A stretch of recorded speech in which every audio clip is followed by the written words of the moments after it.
This is the story of how I survived Hurricane Maria here in Dominica.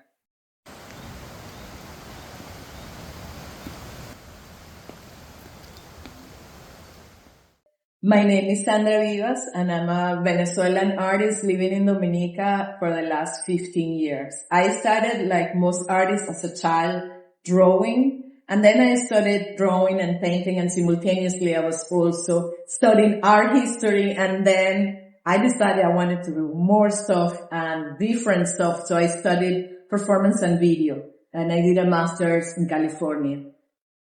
I did most of my work in performance and video for a long time. I did a whole series of performances, and one of the most known is one in which I'm standing on my head pouring condensed milk over me, trying to show like the struggle of being an artist, being a mother, breastfeeding, and all of the acrobatics that most mothers and women do around the world to feed their children. I then moved to Dominica, and it was such a gigantic change for me.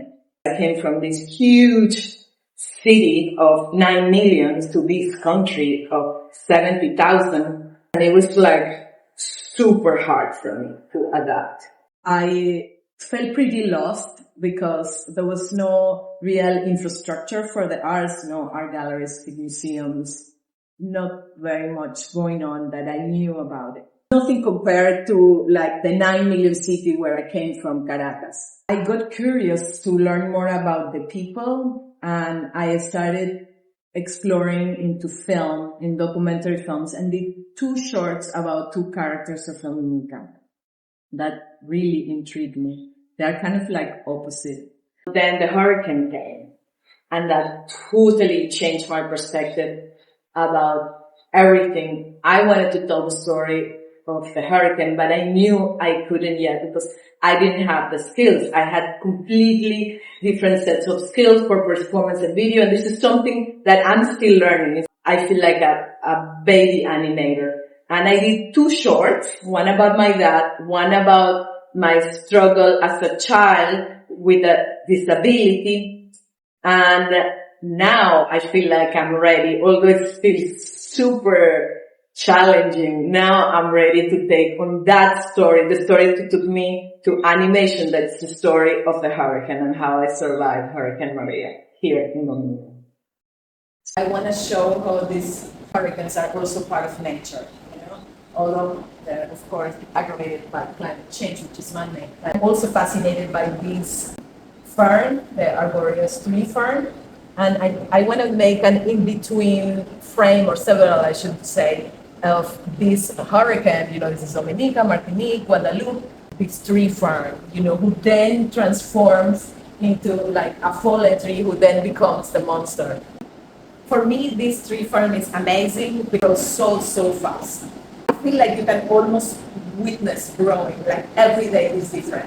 So I love to go outside in the garden and actually grow it again and again and again and again. And all these parts are from different tree ferns that I'm watching. I would like to follow one, but I don't be that consistent. Dominica totally changed, especially having experienced Koudman. Like basically, I was saved by the people of this village. I will forever be grateful to them and what I learned from them. And it was something that I had already seen in Erika, but just being the recipient of so much love, so much kindness, and to witness how like a village organized itself, and at the same time everything is very spontaneous. It's not like there is one person telling everybody what to do and help each other. No. It's just happening. When I moved back, because the house was destroyed, I couldn't, live here for a while. So after I moved back, I joined the Waikiki Artists Association.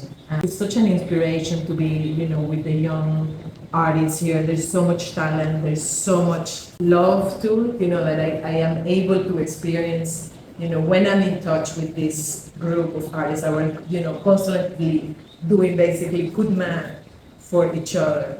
And honestly, I personally think that the environment in animation too, so beautiful, because you cannot do an animated film by yourself. You need other people always. It's so many people, it's so much work for one person alone.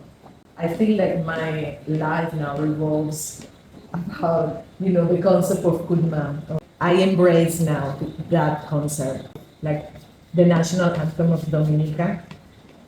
What does it say? And all for each, and each for all.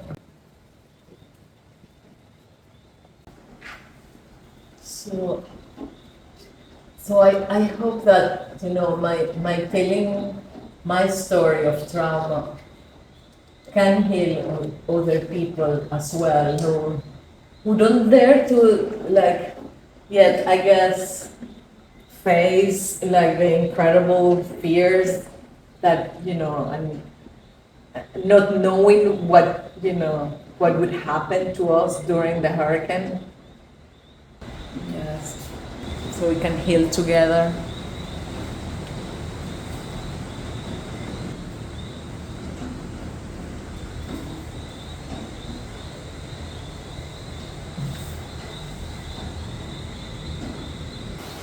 So beautiful. I just love, and I just looked up, it's so beautiful.